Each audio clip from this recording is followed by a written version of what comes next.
새벽에 나오신 모든 분들에게 하나님께서 말씀의 능력과 기도응답 주시기를 소망합니다. 시편 147편은 할렐루야 시편이면서 공동체의 찬양시로 알려져 있습니다. 먼저 구조를 한번 살펴보겠습니다. 1절에서 6절은 찬양해야 될 첫 번째 찬양과 이유에 대해서 나옵니다. 7절에서 11절은 두 번째 찬양해야 될 찬양과 이유에 대해서 나오죠. 12절에서 20절은 세 번째 찬양과 이유에 대해서 설명을 하고 있습니다.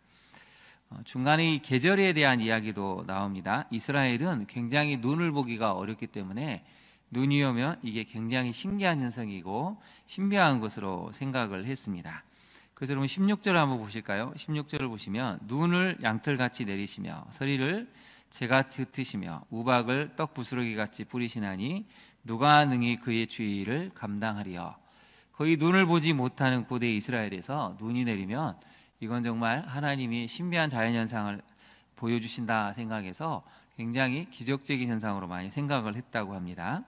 그런데 18절 한번 보실까요? 18절을 보시면 그의 말씀을 보내사 그것들을 녹이시고 바람을 불게 하신즉 물이 흐르는도다. 이걸 가만히 상상해 보면 이게 봄이 이제 오는 광경을 묘사하고 있습니다.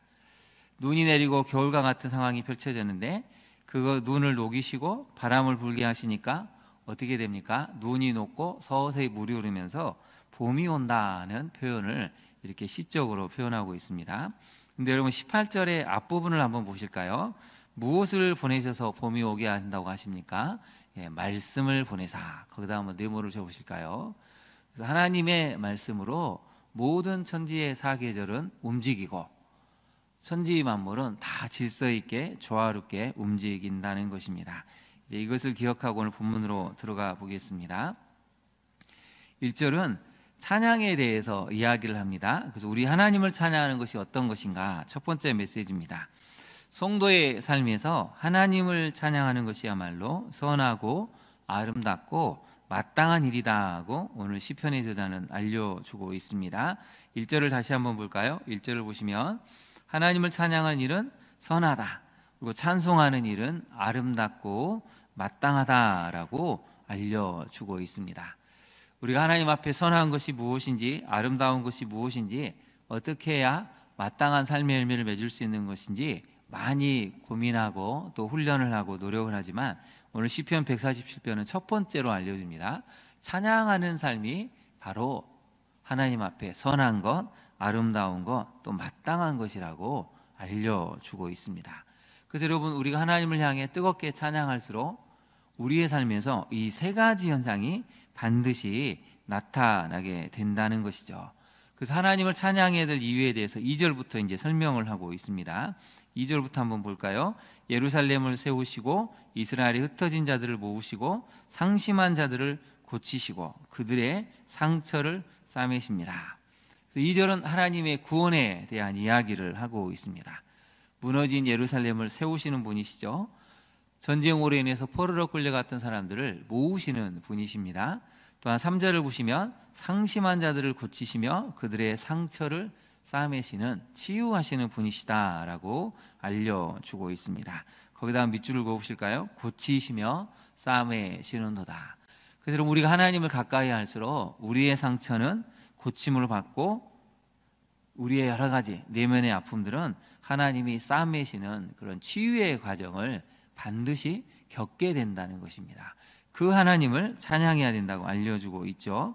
또 하나님은 다스리시는 분이십니다. 4절을 보시면 별들의 수요를 세시고 그것들을 다 이름대로 부르신다.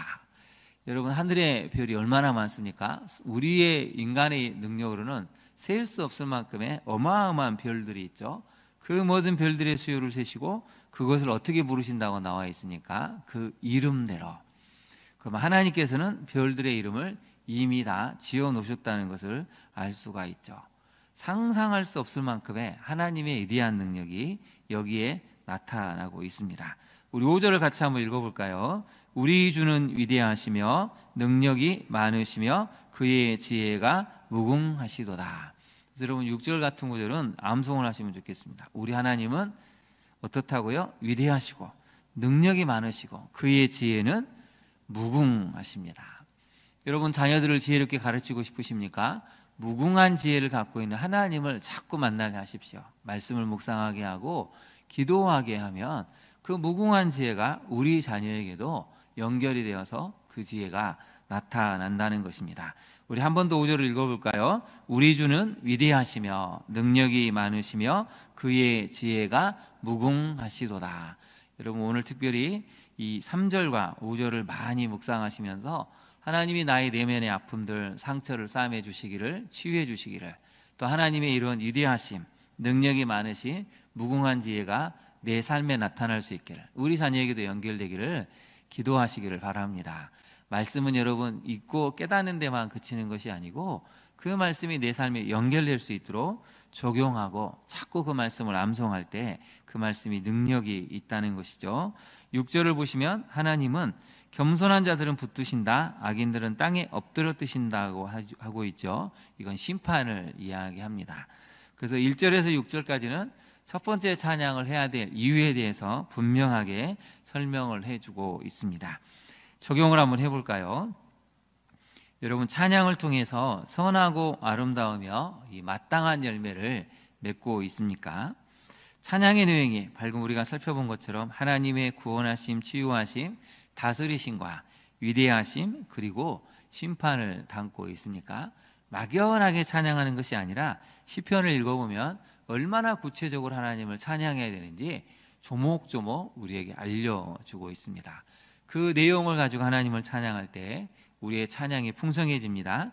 또 이 풍성해진 만큼 우리의 삶도 덩달아 풍성해질 수 있음을 이 시편은 계속해서 알려주고 있습니다. 하나님의 말씀 또 하나님을 알아감으로 우리의 삶이 더욱 풍성해지기를 소망합니다. 두 번째 메시지를 한번 살펴볼까요? 성도의 찬양은 내면과 외면이 함께 움직이며 하나님을 기쁘시게 하는 마음을 표현하는 것입니다. 여러분 7절을 한번 볼까요? 감사함으로 여호와께 노래하라, 수금으로 하나님께 찬양해라. 여러분 감사합니다. 밑줄을 그어보실까요? 감사할 때는 어떤 마음이 있었을 때 감사를 하는 것입니까? 내 마음에 기쁨이 있고 여러 가지 것에 대해서 이게 좀 하나님이 하셨구나 했을 때 내 내면에서 감사함이 일어난다는 것입니다. 그래서 이 감사하다는 것은 나의 내면에서 일어나는 어떤 작동하는 원리를 이야기하고요. 그러면 수금으로 하나님께 찬양한다는 것은 무엇입니까? 내 내면에서 감사해야겠다 했을 때 이게 이제 외면의 행동으로 나타난다는 것입니다. 수금을 가지고 오든 피리를 가지고 오든 기타를 가지고 오든 클라리넷을 가져오거든 여러 가지 나팔을 가져오든 다 가지고 와서 하나님을 찬양한다는 것이죠. 그래서 여러분 신앙은 내면과 외면이 함께 움직이는 것입니다. 여러분 아이들을 봐도 그냥 나오지 않습니까? 어린아이들이 기쁠 때 어떻게 합니까? 절대 가만히 있지 않습니다. 막 발을 동동동거리고 너무 기뻐서 뛰어다니죠.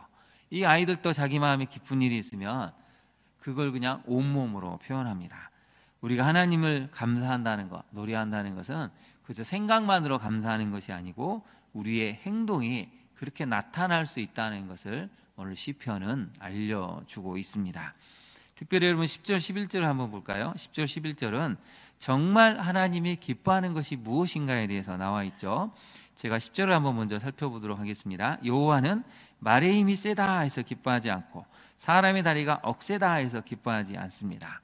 이게 무슨 뜻입니까? 말의 힘, 어떤 권력이나 군사력이나 세상이 봤을 때 어떤 힘을 가지고 있다고 해서 하나님이 그런 사람을 기뻐하지 않는다는 것입니다. 사람의 다리가 억세다. 이건 무엇이죠? 내 힘으로 모든 능력을 할 수 있을 만큼 정말 어떤 사람보다 탁월한 지혜와 지식과 카리스마 또 역량을 갖추는데 그걸 기뻐하지 않는다는 것입니다. 그럼 하나님이 기뻐하시는 것은 무엇일까요? 11절에 나와 있습니다. 같이 한번 읽어보겠습니다.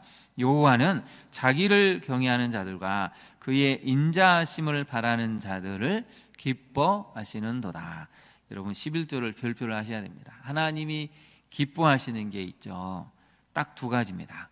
어떤 상황에서도 하나님을 경외하는 걸 포기하지 않는 사람, 그러면서 인자하심을, 때로는 실수하고 실패했을지라도 또 너무 삶에서 공공하고 피폐해진 삶을 살아갈 때 그 하나님의 인자하심을 간절히 바라는 자들을 기뻐하신다는 것이죠. 정말 하나님을 기쁘시게 하는 사람은 다른 게 아닙니다. 그저 하나님을 모든 삶의 영역에서 경외할 줄 아는 사람, 때마다 일마다 늘 저는 부족합니다 하고 하나님 앞에 겸손히 엎드려서 기도하는 사람들을 기뻐하신다는 것이죠. 오늘 새벽에 나오신 모든 분들 하나님이 기뻐하시는 분들이십니다. 하나님을 경외할 줄 알기 때문에 오늘 하루도 하나님과 동행하기 위해서 기도의 자리, 말씀의 자리에 나오시지 않으셨습니까? 내 힘으로는 어떻게 할 수 없는 영역이 너무 많기 때문에 하나님의 도우심을 간절히 구하는 그 마음을 우리 하나님이 기뻐하신다는 것입니다. 하나님의 기뻐하심을 잊고 모든 사람에게 그 하나님의 응답을 모든 사람에게 나타낼 수 있는 오늘 새벽에 나오신 모든 분들 되시기를 진심으로 축원합니다. 하나님은 반드시 우리를 기뻐하시기 때문에 그 기뻐하시는 대로 우리의 삶을 인도해 주신다는 것이죠. 우리 한번 적용을 한번 해볼까요? 적용을 해보면 찬양할 때 마음과 몸이 함께 반응하며 여러분 진정으로 찬양을 하고 있습니까? 하나님께서 이미 우리를 기쁘시게 받으신 상태로 찬양을 하고 있습니까? 하나님은 우리를 이미 기쁘게 받으셨다고 성경은 알려주고 있습니다. 그래서 11절을 보면 하나님이 이미 우리를 기쁘게 받으셨기 때문에 우리가 해야 될 일은 그 기뻐하신 하나님 앞에 나아가 아뢰고 경배하고 찬양하면 하나님이 그 다음을 책임져 주신다는 것이 오늘 시편이 들려주는 중요한 내용입니다. 세 번째 메시지를 한번 살펴볼까요? 성도는 하나님께서 주신 여러 가지 복 중에 말씀을 주신 복이 가장 큰 복임을 알고 찬양을 해야 합니다. 12절부터 한번 볼까요? 예루살렘아 여호와를 찬송할지어다, 시온아 내 하나님을 찬양할지어다 라고 선포하고 있습니다. 공동체는 하나님을 찬양하는 공동체가 되어야 됩니다. 찬양이 가득한 곳에 미움과 원망이 있을 수가 없고 갈등과 분열이 나타날 수가 없죠. 그래서 여러분의 가정 공동체, 교회 공동체가 늘 하나님을 찬양하는데 열심을 낼 때 모든 분열과 다툼은 사라지게 된다는 것입니다. 그럴 때 하나님이 찬양할 이유를 주시는데요. 13절 한번 볼까요? 내 문빗장을 견고히 하신다고 말씀하십니다. 내 가운데 있는 너의 자녀들에게 복을 주신다고 말씀하시죠. 자녀의 복을 주시고 집안을 든든하게 세우시고 14절 한번 같이 읽어볼까요? 내 경내를 평안하게 하시고 아름다운 밀로 너를 배불리 먹이시며, 배불리 먹이신다고 나오죠. 아름다운 밀은 최상급의 밀을 이야기합니다. 이스라엘 백성들이 빵을 주식으로 삼지 않습니까? 그냥 밀이 아니고 정말 최상급의 밀을 수확을 해서 그걸로 빵을 만들어 먹는 그 기쁨이 있게 하신다는 것입니다. 그리고 15절을 보시면 그의 명령을 땅에 보내시니 그의 말씀이 속히 달리는도다. 거기다 밑줄을 보실까요? 그의 명령과 그의 말씀을 땅에 보내신다는 것입니다. 어둡고 혼돈스러운 땅에 하나님의 말씀을 보내시니까 겨울이 오고 봄이 오고 계절이 바뀌는 역사가 나타나게 된다는 것이죠. 그래서 여러분 19절 20절이 또한 중요한데요. 19절 20절은 가장 중요한 복이 무엇인가에 대해서 오늘 설명을 하고 있습니다. 우리 19절을 같이 한번 읽어볼까요? 그가 그의 말씀을 야곱에게 보이시며 그의 율례와 규례를 이스라엘에게 보이시는도다. 아멘. 거기다 밑줄을 그어보실까요? 그의 말씀을, 그의 율례와 규례를 보이신다는 것은 무슨 뜻일까요? 바로 하나님께서 말씀을 주셨다는 뜻입니다. 모세를 통해서 십계명을 주시고 이스라엘 백성들에게 십계명을 보이시며 말씀을 들려주셨죠. 여러 가지 규례를 보이시며 말씀하셨다는 것입니다. 그것은 무슨 이야기냐면 이제 너희에게 하나님의 말씀, 이 규례를 주어서 세상 그 어떤 민족, 어떤 나라도 보지도 못하고 듣지 못했던 하나님의 말씀대로 살아가는 민족이 바로 너희가 되어야 한다. 그럴 때 어떤 복을 받는가를 하나님이 약속을 하신 것입니다. 그래서 여러분 오늘 19절 20절은 바로 이 말씀이 주어진 복에 대해서 이야기를 하고 있는데요. 20절을 한번 볼까요? 그는 어느 민족에게도 이와 같이 행하지 아니하셨다고 말씀하십니다. 하나님은 그 세상 어떤 민족에게도 이 귀한 말씀을 보이거나 나타나시거나 또는 들려주지 않으셨는데 오직 유일하게 이스라엘 백성 야곱에게 보이셨다고 알려주고 있습니다. 오늘 우리에게도 하나님은 이 말씀을 우리에게도 보이시며 행하셨다는 것이죠. 그래서 여러분, 말씀을 가진 민족은 반드시 살아나게 됩니다. 말씀을 가진 백성은, 가정은 반드시 살아나게 되어 있습니다. 말씀 자체가 생명력이 있고 말씀 자체가 구원으로 인도하기 때문에 이 말씀을 가진 민족은 그 세상 어느 누구도 이겨낼 재간이 없습니다. 역사가 그것을 증명하고 있지 않습니까? 초대교회 그 수많은 박해, 300년 이상 지속된 박해를 이겨낼 수 있는 비결은 이 말씀을 가진 크리스찬들이 이겨냈기 때문이죠. 그래서 여러분, 그 어떤 것보다도 여러분에게는 말씀의 복이 주어졌음을 깨달으시고 그 말씀 안을 붙드시기를 바랍니다. 그 말씀을 붙들 때 여러분을 살려냅니다. 여러분의 삶을 회복시키고 지탱시키고 버텨내게 하는 생명력이 주어지게 됩니다. 적용을 한번 해볼까요? 하나님께서 주신 복 중 가장 큰 복은 말씀을 주신 복임을 알고 찬양합니까? 여러분, 매일 말씀을 묵상함으로 그 복을 알고 누리고 있습니까? 하나님 말씀을 묵상할 때 이 말씀 자체가 갖고 있는 평화나 놀라운 능력, 살림의 역사가 우리 가운데 주어진다는 것입니다.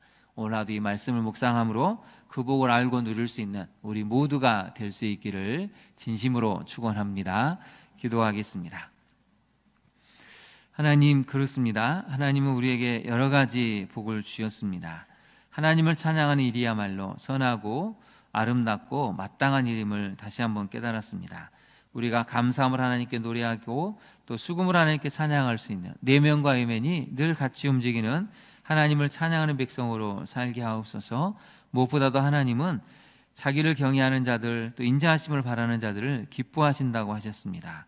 주님, 우리가 하나님이 기뻐하는 자로 매일매일 살아가게 하옵소서. 또 그 주신 말씀이 우리 가정에 보내져서 우리 가정이 살아나게 하시고 우리 자녀들이 믿음의 가문을 이룰 수 있도록 든든한 그 믿음으로 자랄 수 있는 귀한 자녀들 될 수 있도록 말씀의 복을 우리 자녀들에게도 허락하여 주옵소서.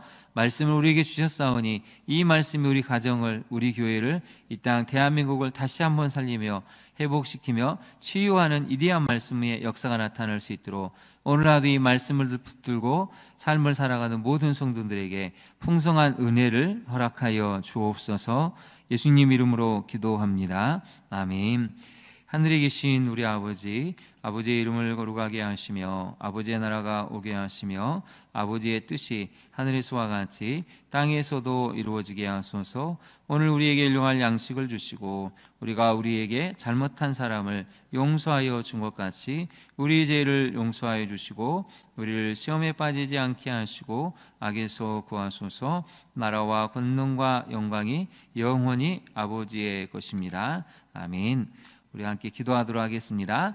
하나님을 기쁘시게 하는 그것은 다른 것이 아니고 하나님을 경외하고 그 인자하심을 바라는 사람들을 하나님 기뻐하신다고 하셨습니다. 평생 이 하나님을 기뻐하는 삶을 살게 해달라고, 또 말씀을 우리에게 주신 것 자체가 복임을 깨달아 이 말씀을 누리고 경험해가는 삶을 살아갈 수 있도록 하나님을 찬양하는 이 선하고 아름답고 마땅한 일을 매일매일 행함으로 찬양의 열매를, 찬송의 결실을 거둘 수 있는 우리 모두가 될 수 있도록 기도하기를 원합니다. 특별히 대한민국이 정치적으로 굉장히 혼란스럽습니다. 더 무서운 것은 이 분열될 때 하나 되어야겠다는 마음보다는 여전히 서로를 향해서 미움과 원망을 쏟아내는 이 악한 문화가 계속해서 자리를 잡고 있는 것 같습니다. 악한 영의 역사를 우리가 예수 그리스도의 이름으로 끊어내고 이 땅의 분열과 상처, 미움과 다툼을, 중후와 적개심을 다 몰아내고 서로 화해하고 화평해서 다시 한번 이 땅에 진정 하나님이 원하시는 정의와 공의, 사랑과 용서를 만들어가는 대한민국 되게 해달라고 우리 지도자들을 위해서 또 이 땅 백성과 우리 자녀들을 위해서 함께 기도하겠습니다. 주님의 이름을 부른 다음에 간절히 기도하겠습니다. 주여